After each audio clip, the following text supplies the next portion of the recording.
Hi, I'm Nicole Aleskas, licensed massage therapist, and I'm going to be showing you massage for migraine headaches. Migraine headaches are very debilitating at times. Usually the person coming to me has had them for a long time. They know their triggers, usually know how long they last and what they have to do during a migraine headache. I usually see them during the last couple of days when the headache is not so severe, or they come to me just when they feel the migraine headache coming on and they want to head it off and so it doesn't get any worse. And these are some techniques that I use specifically for that. If they're sensitive to light, I have the room very dimly lit, no scents, sometimes no music. If they're a little bit queasy, I'll have them press on their large intestine 4, which is at the high point of the muscle when the thumb and the index finger are together. Right at the high point of that muscle is a really good pressure point to reduce nausea. So I'll have them press that while I work on them to reduce the queasiness or nausea that they're feeling. I'll start very slowly. If they're sensitive to pressure, I'll go very light. If they like deep pressure, I'll go deeper. Some really great pressure points for migraine headaches. At the high point of the trapezius muscle, it's in between the point of the shoulder and where the neck meets the shoulder. So right in the middle, the high point of that, I'll slowly move into that point and hold it. Any of these points or any of these areas, I'm usually holding for several breaths and then slowly coming back out. I'm going to swoop my hands, the back part of my hands are going to dig into the table a little bit and then come under and grasp the occiput, so it's kind of like a wave motion, and my fingertips are going to grasp the occiput at the back of the head. And do some soft traction, lean back a little bit, make sure that you're keeping your shoulder blades on your back. Again, I'm going to hold this for several breaths, so very slowly, very deliberate. They'll probably feel some release and pressure along this area and possibly the sinuses. If I straighten my fingers out a little bit more by the occiput, if they can handle it, probably a little bit more of a release there. Coming over to the face, depending on what side of the face is more predominant for the migraine, I usually do either side or both sides just to be symmetrical. I'll scoop into the middle of the eyebrows, pinching slightly.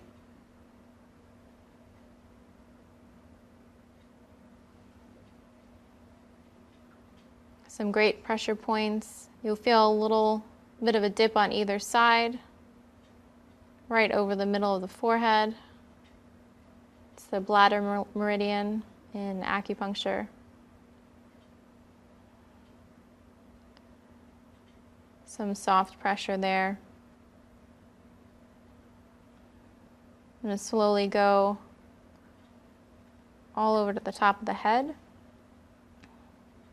If they're having a lot of sinus pain and pressure along with the migraine headache, there's a really great point at the top of the head, and you find it by folding the ear over.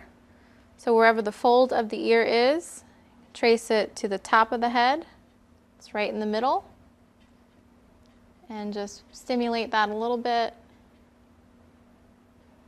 Again, several breaths, the client's breaths.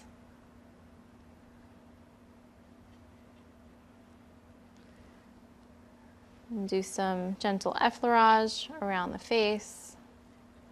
If they're having any jaw pain, I can go into the TMJ, right into this notch area. Do some circular motions. And of course, all over the ear are great pressure points to relieve stress and headache pain. So again, most people with chronic migraines, they know their triggers, they know pretty much how long that they're lasting, they'll know when to come to you for massage, when they feel like they can take the pressure, if the massage is going to help them. If they're nauseous, make sure that you have them press on their pressure point. If it's not helping, give them some water, have them rest. Marma point massage is part of the Ayurvedic medical system in India. And it's kind of similar to acupuncture as far as the points are concerned. There are about 107 throughout the body, and they correspond to organs as well as having an emotional aspect. Marma massage on the face is great for relaxation, sinus problems, chronic allergies or asthma. And I'm going to be showing you some basic points and techniques today. Usually the practitioner will evaluate the person, decide what kind of dosha or constitution they are, and apply an aromatic oil pertaining to their specific dosha. Before we start, the practitioner usually does a mudra or a meditation, getting centered. It's usually very quiet in the room, very relaxing, maybe some music. And we're going to start by applying some pressure on the shoulders. There's a lot of tension in the upper back. Move the head from side to side, releasing any tension in the traps.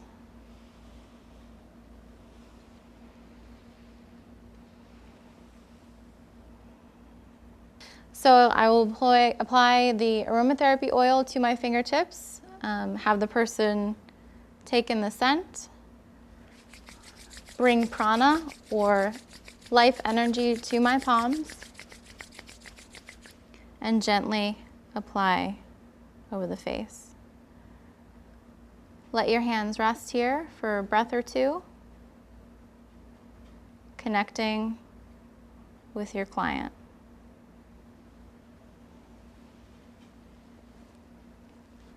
Starting at the point below the lip. All these techniques are deliberate and extremely slow. I'm grasping the mandible, the lower jaw, tracing the bottom, and with my thumb under the mouth, coming to the angle of the jaw, pausing for a moment, and then tracing back up to the temporalis muscle. Usually we do these 3 times, and I'll move on to below the nose again. Not a lot of pressure in my fingertips, just resting. Coming down to the corners of the mouth, really good points for digestion. And then tracing underneath the zygomatic arch or the cheek. Edges of the nose, great for allergies or sinusitis. Putting pressure on the zygomatic arch, tracing up again to temporalis muscle. There are great points, the corners of the eye, all 3 sinuses here. I'm going to grasp them on the upper eyebrow area and the point at the top of the head, and traction slightly back. Sometimes the chin will come up, that's okay. And release. Ending at the top of the head. Always deliberate, always slow. Shake out any negative or excess energy and come back and be centered. Radial nerve pain is extremely painful. You can have weakness, tingling, or numbness. The radial nerve innervates this part of your hand and this part of your hand. So under the first 2 fingers and half of the thumb. It can happen for many different reasons. Injury from sports, from computer use, it depends, and it could happen anywhere along the nerve path. So it'll exit through the cervical vertebrae, through the pectoralis muscle, and down the arm to the hand. So if we suspect a certain area, we'll probably have the person conduct a few tests. For instance, if I'm suspecting it coming from the brachial plexus or through the pectoralis muscle, I'll have the person perform a military brace test, which is having the person bring their arms back, laterally rotate, so bringing the arms out like this, and retracting the shoulder blades.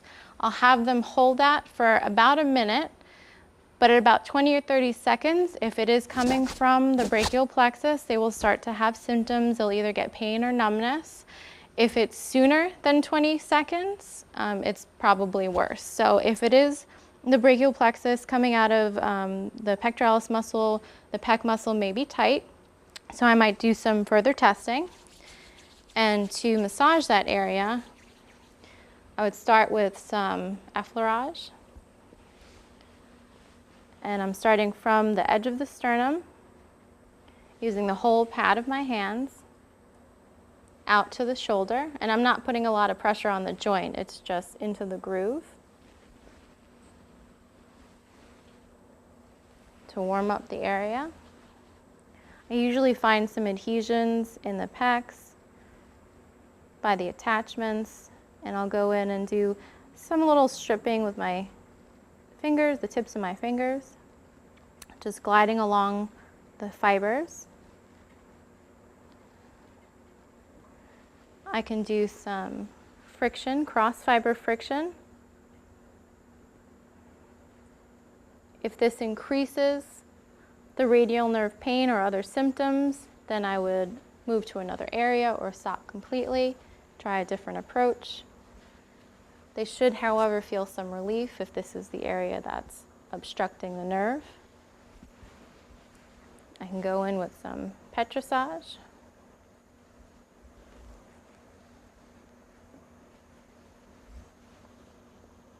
If the pain is all the way down the arm, I can address the whole arm.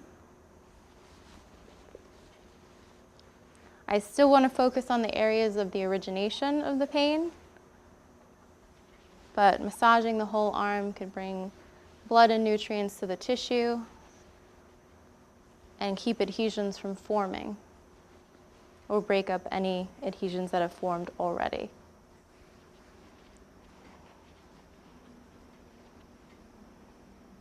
Do some traction, take some pressure off the wrist, massage the fingers, areas where it has been affected the most.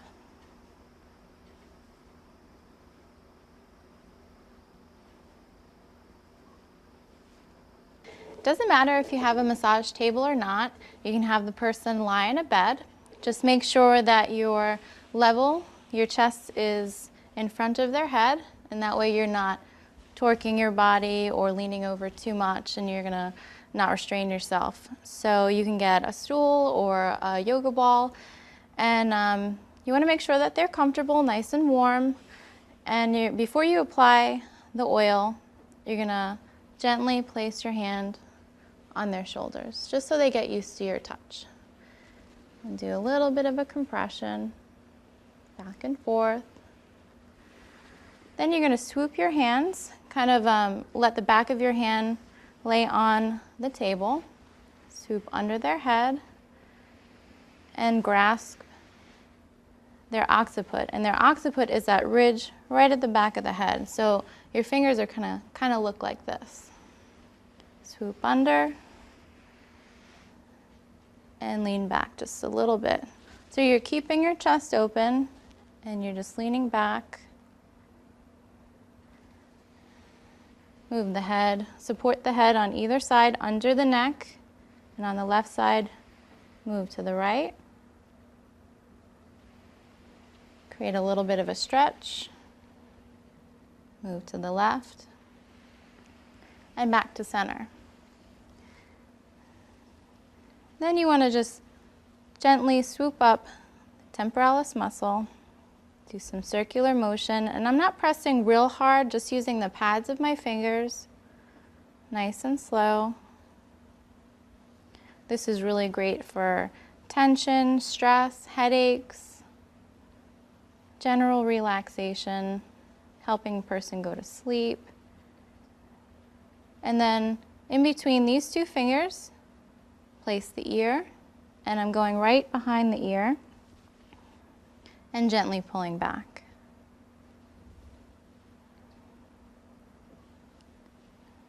To get into the scalp and I transition, I'm going to turn the head by supporting it on either side. And then with the pads of my fingers, swoop up the occiput and just do some circular motions. Even if they have long hair, you want to get into the hair so that you don't get tangled up. And then with the pads of your fingers, do some circular motions. And you can do this all around the scalp. If I want to do the top, again, long hair, I just swoop in and circular motions. And I'm still leaning in with my body.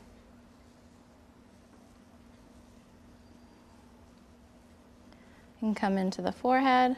And I really don't need any oil or cream at this point. Circular motions. I can work on some pressure points at the top of the head. Doesn't matter if you know where they are. Just do some pressure. Not very heavy. Just lean in with the body. If the first person's uncomfortable, they can let you know. Really, the best thing to do is think about what you would like when you're getting massage and do that. And they can give you some pointers if they need you to change your position or pressure. And I like to start at the occiput before I reach the face. And I'm going to scoop my hands under, grasping the occiput with my fingertips. I'm going to use both hands on either side of the occiput. Traction back a little bit, grabbing the occiput. And then I'm going to straighten my fingers out just a little bit so it's really subtle. And I have my hands hooked like this, and then I'm slowly bringing my fingers up, balancing the head a little bit on my fingertips. Engaging that vagus nerve. Holding it there for a few breaths. And that really releases this whole area, sinus cavities, opening up the frontal area, allowing me to go in a little bit more specifically. If they're having pain, you might want to decrease your pressure a little bit, but usually people like a lot of pressure when they have some sinus issues. So I'm going to come in right in the middle of the eyebrows, pinch here.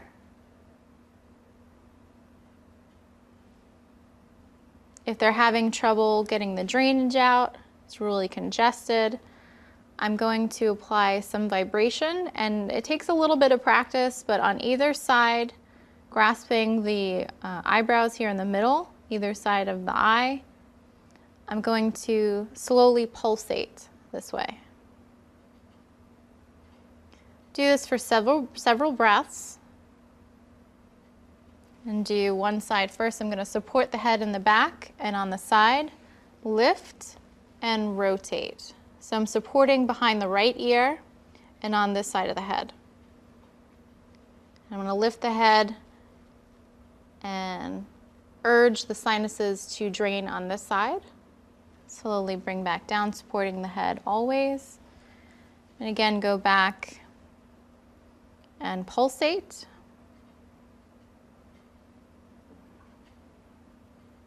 Several breaths for that. And then support one behind the left ear, again behind the head. Lift to the left and tilt down to help the drainage release. They'll really start to feel the drainage when they leave the massage table, when they start walking around. Gravity will take over. But this allows you to break up that area. Then I can go into the edge of the eyebrow and do a little pinch and glide down to the ears. There's usually a lot of pressure in the ears with chronic sinus issues. And then right at the edge of the nose where the nostril flares, either side, you can use your thumb or your finger, tip of your finger, putting pressure, and then gliding around underneath the cheekbone. Usually some sensitive areas there. I like to break that up.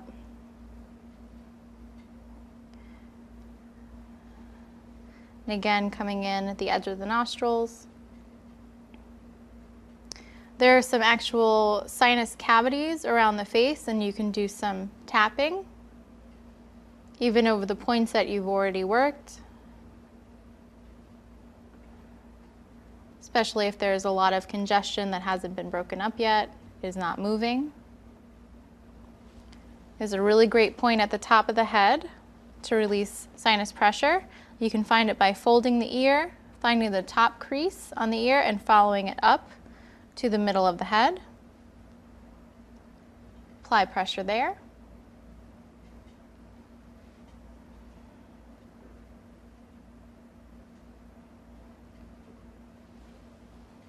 Spasms and cramps can happen from a variety of reasons. Typically it's a deficiency, lack of blood flow from an injury, or dehydration. So if it is dehydration, I would advise my client to drink more water. If it's a potassium deficiency, and maybe they can take a supplement or eat more bananas. If it's from an injury, it's probably chronic. Spasms spasms and cramps actually could be very localized, like trigger points just in a very small area, or they can be an entire muscle. Depending on what's going on, if it happens during massage, and let's say on the calf, they're getting an entire calf leg cramp, I would either stretch the muscle, so bring the origin and insertion away from each other, and I would apply pressure for a good length of time till they might feel it relax, and then I wouldn't necessarily let go right away. I would slowly let go so that the muscle doesn't catch again. Another way I could ease a cramp is applying direct pressure, very heavy direct pressure. And just like the stretch, applying it for a good length of time. You might feel it relax underneath your hands, or the client will say that they feel better. And again, slowly coming back up. If it's a spasm and it's not very painful, just kind of like a twitching, I would want to increase blood flow to the area. There may be some ischemia there. I don't want it to turn into any adhesions or trigger points. So I'm going to do some effleurage. Pressure towards the heart.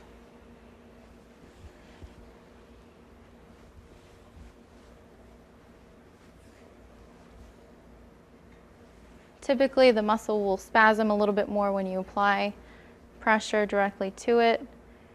Just be patient. You can apply just finger pressure in the area of the spasm or cramp. If the pressure is tolerable, you can hold it there for a little while and go a little bit deeper after you feel somewhat of a release. And then back off and effleurage, some petrissage.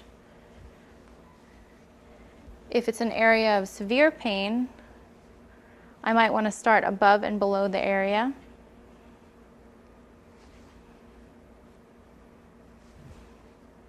There may be some stagnant energy or some stagnant fluid or blood. Not necessarily seeing any swelling, but the pain is severe. So I want to flush out the area first. And then go in firmly but gently, going with the tolerance of the client, doing some stripping and cross fiber friction. And you can do this pretty much anywhere in the body, a small muscle, a broad muscle, muscle groups. Pick up petrissage. So if it's just a dull ache, soreness, a small spasm, you want to increase the circulation as much as possible. There's some sort of a deficiency going on, and you want to bring the fluid to the area. If it's a severe cramp, you want to stretch it, apply pressure, or go above and below the area until it's tolerable, and flush out the area for any stagnant energy or fluid. Tinnitus is ringing in the ears. It could be temperamental, it could be chronic and constant.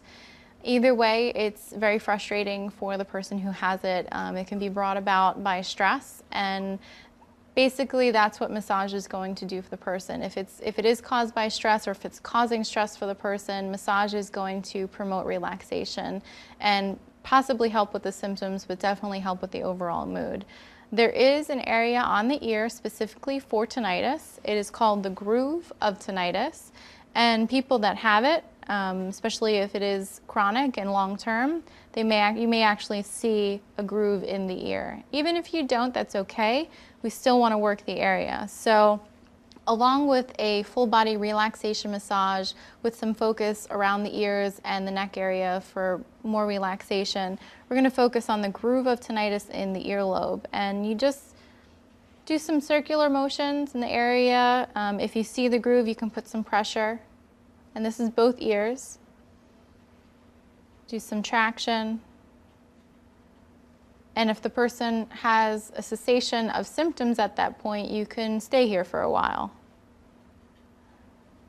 You can also apply auricular ear seeds to the area. It's a little bead on a Band-Aid, and you can put them along the groove of tinnitus so that they have added benefits long after the massage is over. So again, relaxation massage and specifically addressing the groove of tinnitus on the earlobe is great for people who suffer from this awful syndrome.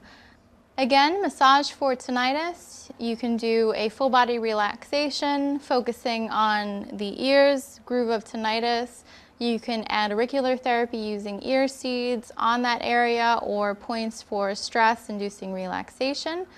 A pulled muscle can happen from sports injury, just from weakness in the area, lifting something heavy, really can happen anywhere in the body, any muscle in the body. It could be a severe tear in the muscle. It is a muscle strain, so it could be a minor tear or a major tear. Typically, I'm seeing someone in the chronic stage, not necessarily in the acute.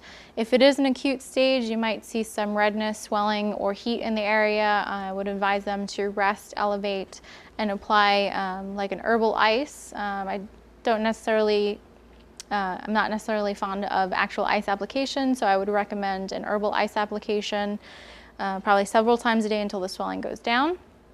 Massage is indicated for pulled muscle. If it is a sports injury and they're an athlete, they're probably going to be seeing a physical therapist as well as you, the massage therapist. We want to work on strengthening the area around the muscle, so strengthening the joints or any muscles that are supporting the muscle that has been injured, reducing adhesions, any scar tissue formation, supporting proprioception in that muscle area. You can start with effleurage. Like I said, anywhere in the body you can do this, any muscle. Towards the heart.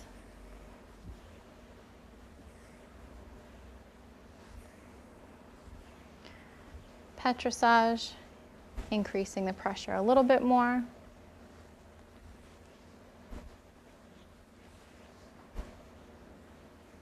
Pick up petrissage. So I'm kind of like lobster claws, picking up the muscle, scooping it from side to side. Also moving your body, bending your knees to support your lower back. If there's a tear in the tendon, you can do circular petrissage around that area, bringing blood. Tendons aren't as vascularized as muscles, so you want to try to get as much blood flow to that area as you can.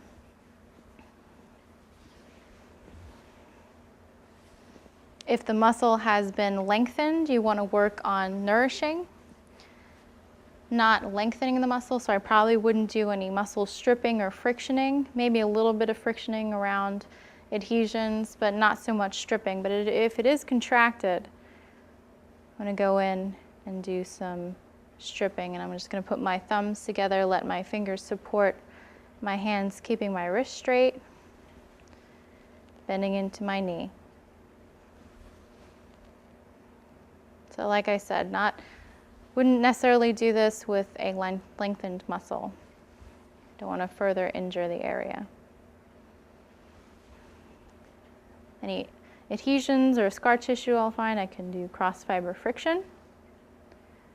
Keep the shoulders down, wrists straight, and support the fingers.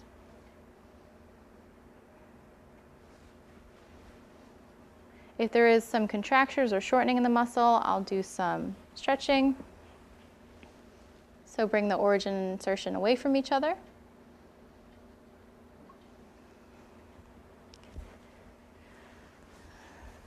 And that is massage for a pulled muscle. If someone has a strain in their hamstring muscles, the first 24 to 48 hours, you're definitely going to see some swelling and redness. You want to avoid that area. Typically, I will see them after the injury is healed or has become chronic. But if they do come to me and it is acute, I will advise them to rest it, to elevate it. And typically people would suggest ice. I prefer first stage trauma formulas, liniments, topical liniments or herbal formulas to be applied that include cooling herbs. So it's kind of your herbal ice. So I would have the client apply that several times a day until the swelling and redness has gone down. Afterwards, I can go into the area and work on any preventing adhesions, or if any adhesions have formed. If it's more chronic, I'll see some adhesions or maybe some scar tissue forming depending on the tear and where the tear is. The hamstring belly muscle is here. Tendons are into the sits bone or the ischial tuberosity, and then coming down into the back of the knee. Most tears happen by the tendons where the attachments are. Sometimes it happens in the muscle belly, so I will address all of those areas to support the whole muscle. I'm going to start with effleurage. So gentle gliding strokes through the muscle. And during a session, I won't just work the hamstrings. I'm going to work the supporting muscles, the hip, maybe the hip flexors anteriorly, the glutes around the knee. So towards the heart is where you want your pressure. You can go in and do some stripping. Have your thumb be supported by your fingers.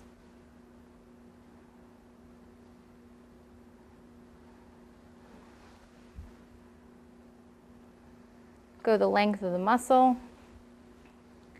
And you can go all the way into the ischial tuberosity where the attachments are, and I'll friction back and forth.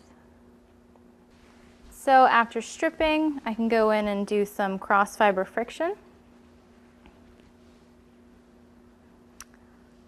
Finding any adhesions, focusing on them. Circular motions around the tendons. If the muscle is contracted, I want to work on lengthening it. I would have evaluated the person's gait, their pelvis alignment before and while they got on the table, checking their hip alignment to see if there is a lengthening in the muscle. So if it is lengthened, I don't want to focus on lengthening it even more and disturbing any imbalance that's already there or worsening it. So I'm going to work on nourishing it and doing some petrissage. And again, if it is shortened, I can do some hamstring stretches, have them lie supine and lift the leg, stretch the hamstring, as well as work on the hip flexors and the supporting muscles around the area. Specifically massage techniques or using finger pressure, like this gallbladder point I'm going to be showing you, you want to bring your intention to the area. You don't want to be thinking about something else or worrying about something else. You want your intention to be on the person on your table and the energy going into the point that you're using for the specific use for that point as well. So if I'm thinking of reducing stress or tension, I'm going to be picturing the person relaxed. Myself am going to be relaxed. I'm going to apply pressure with the pad of my finger. It's going to be deliberate, firm pressure. and I can stimulate it. If it's deficient, might do some pulsing. If it's overactive, my intention is going to go to that point. Everybody is different. Not everybody has the points in an exact place. So you want to get to know their body. You want to check in with your client. If you know a certain pressure point will relieve a certain area or have a sensation in a certain area, you want to ask them if they feel it. They'll be very aware of what's going on in their body. Experiment with yourself. And again, deliberate intention going into the fingers. Firm but gentle pressure.